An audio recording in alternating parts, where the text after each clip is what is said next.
ถึงรถคิดถึงเฮา JN เล่าค่ะรถเล่ามื้อนี้ประคำรีวิวมีรถเกียร์เซโตสจะมานำเสนอคันนี้งามแฮงเนาะผู้หญิงขี่ก็ได้ผู้ชายขี่ก็ดีเด้อคันนี้เด้อจบๆงามๆเนาะเป็นปี 2023เด้อออปชั่นโคตรเต็มมีกล่องมีจอให้ครบปุ่มสตาร์ทบ่ไฟฟ้าอีกเนาะมีแอร์ล้างให้น้ำพร้อมอีกเนาะเซ็นเซอร์หน้าเซ็นเซอร์ล้างตา LED มีให้ครบเบิดทุกอย่างแม็กเดิมๆแม็กมาจากโรงงานเลยแบบเท่ๆเลยเนาะเดี๋ยวเราจะพาทุกคนไปรับชมกัน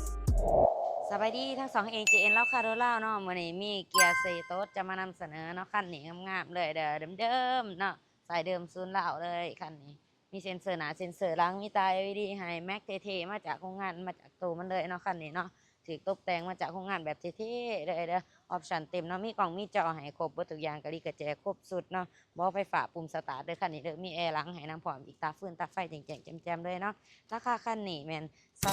23,500 ดอลลาร์เนาะมาโอ้มาร่วมกันได้ใจสดใจผ่อนได้ผ่อนเป็นเดือนผ่อนเป็นปีได้เนาะมาโอ้มาร่วมกันเด้อและกระโทรก่อนทุกครั้งเก่า733โต679หรือติดต่อที่สองทางแฟนเพจ JN เล่าขารถเล่าของเฮาได้เสมอไปเดี๋ยวจะพาไปเบิ่งทางในนํกันเลยมีปุ่มสมาร์ทคีย์ให้นำเนาะนี่ทางในสวยๆเลยถูกตกแต่งมาให้แบบเท่ๆงามๆเนาะห่อบ่อหนังขอบฝายสีแดงจบๆงามๆบ่อไฟฟ้าสามารถปรับได้8ระดับทั้งขอบข้าง หอนังให้เรียบร้อยเนาะอย่าไปเบิงบอลผู้โดยสารนางแบบนี้บอลคนนั่งเนาะทางหลังเขามาเบิงไกลๆเลยหอบอนังคือกันเนาะมีแอร์หลังให้น้ำพร้อมเด้อเย็นตัวถึงแน่นอนเนาะและปูพื้น VIP ให้เรียบร้อยสะอาดสะอ้างเนาะทั้งขอบขางประตูก็เส้นเดียวกันเด้อสะอาดสะอ้างเนาะพวงมาลัยจะเป็นพวงมาลัยมัลติฟังก์ชันเนาะและมีหน้าจอให้งามๆแบบนี้กิโลแลนหน่อยๆเนาะกิโลแลนถือว่าบ่ทันหลายเด้อ และมีหน้าจอให้สามารถสัมผัสได้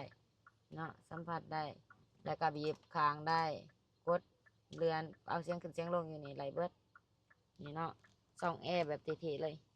หน้าจอใหญ่แห้งเนาะนี่ระบบแอร์สามารถเปิดปิดได้สะดวกสบายเป็นระบบออโต้นี่เปิดบีบบอลออโต้มันก็จะขึ้นกันว่าเย็นแห้งร้ายกับปรับบอลนี้ปรับมันลงเนาะและเป็นปุ่มสตาร์ทเนาะคันนี้เนาะเป็นปุ่มสตาร์ทสะดวกสบายบ่ต้องเสียบกระแจเนาะเป็นเกียร์ออโต้ขับขี่สะดวกแห้งเบรกมืออยู่ข้างเบื้องนี้ตะบะหลอกตะบะโล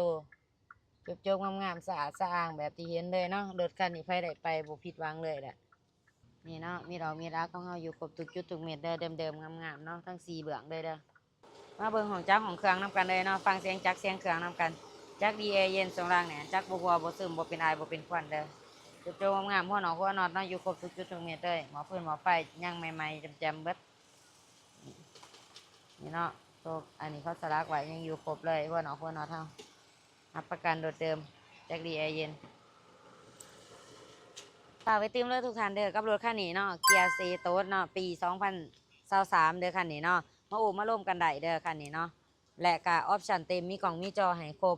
มีบอไฟฟ้ามีปุ่มสตาร์ทให้มีแอร์ล้างให้น้ำพร้อมอีกเนาะเซ็นเซอร์หน้าเซ็นเซอร์หลังตา LED ครบเลยแม็กเดิมๆจากโรงงานแบบเท่ๆแบบนี้เลยเนาะ ราคาแมนก็3,500 ดอลลาร์เนาะมาโอ้มาร่วมกันได้ใจสดใจผ่อนได้เนาะราคานี้ยังมาร่วมกันได้เด้อหรือทานได้ต้องการเอารถมาแลกมาเปลี่ยนมาเทิร์นกันก็ได้เนาะมีรถอยู่เพื่อนอยากเอามาเปลี่ยนขี่คันนี้แมนเฮาหับถูกรุ่นเลยเด้อถูกรุ่นถูกยี่ห้อลองติดต่อเข้ามาได้ที่เบอร์9733079หรือติดต่อที่สองทางเป็นปิดจีนเราขาดรถเราไหลเสมอเด้อบ่เอาบ่เป็นหยังเนาะแซดทักมาโอ้มาร่วมกันหรือว่าอยากเข้ามาเบิ่งรถเบิ่งล่างในห้างตัวจริงก็ได้เด้อรถของเฮาแม่นอยู่ปากเซเนาะขอขอบใจทุกคนที่รับชมบ๊ายบาย